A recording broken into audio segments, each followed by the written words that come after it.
After the Rise of Skywalker, many keen fans spotted a reference that goes into some very deep Star Wars lore. So what was this deep reference? Before we get started, remember to like, subscribe and comment, and we'll get straight into it. This reference came in the form of the 4 statues seen on the ancient Sith world of Exegol, new home to Emperor Palpatine. These statues can be seen towering over the entrance to the Emperor's hiding place, standing with great significance. They depict the 4 sages of the Dwartii, who were the ancient founders of the Old Republic and had a hand in the writing of the First Republic Constitution. They were also said to have been open to the teachings of the dark side of the Force.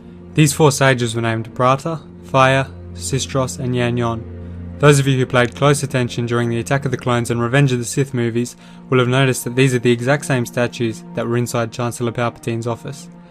They can be seen during the scene where Palpatine walks Anakin through his office, attempting to befriend him.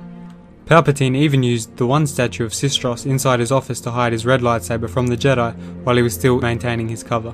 A statue of Sistros was also found on top of the staff of Vice Chair of the Galactic Senate, Mas Amedda, who held similar ideals to that of Palpatine and eventually joined him in his transformation of the Republic into the Empire.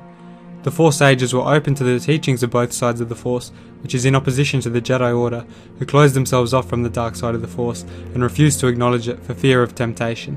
It is even said that these sages may have inspired the creation of the Sith Order, beginning the fierce, long-fought galactic struggle between the light side and the dark. We know from the canon novel Tarkin, which takes place not long after the ending of Episode 3, Revenge of the Sith, that Palpatine converted the former remains of the Jedi Temple into the new Imperial Palace. He chose this spot because he wanted to reclaim a former Sith holy site after it was destroyed and built on top of after their defeat in the battle against the Jedi Order. When Palpatine moved to the new Imperial Palace, he brought the statue of the sage Sistros with him. So why did Palpatine have a fascination with this particular sage? Throughout his political career and life on Naboo, Palpatine looked up to this sage and his philosophical views, even recommending that his statue be used as a centerpiece to mark the anniversary of the Galactic Republic's 1000-year anniversary. Sistros in particular was admired by the Sith because of his lust for power and willingness to do almost anything to achieve it. Being on Exegol along with the Sith Eternal cultists, and Palpatine himself, almost certainly means that these are the 4 sages of the Dwartii, and by extension mean that they are a significant part of the history of the Sith, and probably did inspire the creation of the Sith Order just like the legend states. They also clearly bear a huge significance to Palpatine himself as the last remaining Sith Lord.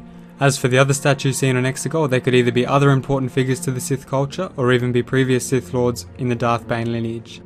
With the new film series to be set in the High Republic era 400 years before the events of the Phantom Menace, there's a huge chance that we will find out and learn more about these mysterious sages and their origins. It has also been said that the series will contain a lot of new knowledge about the Sith and the Darth Bane lineage. And just a final note that's not important anymore after Episode 9 is that Snoke also wore a ring with the inscriptions of these ancient sages on it.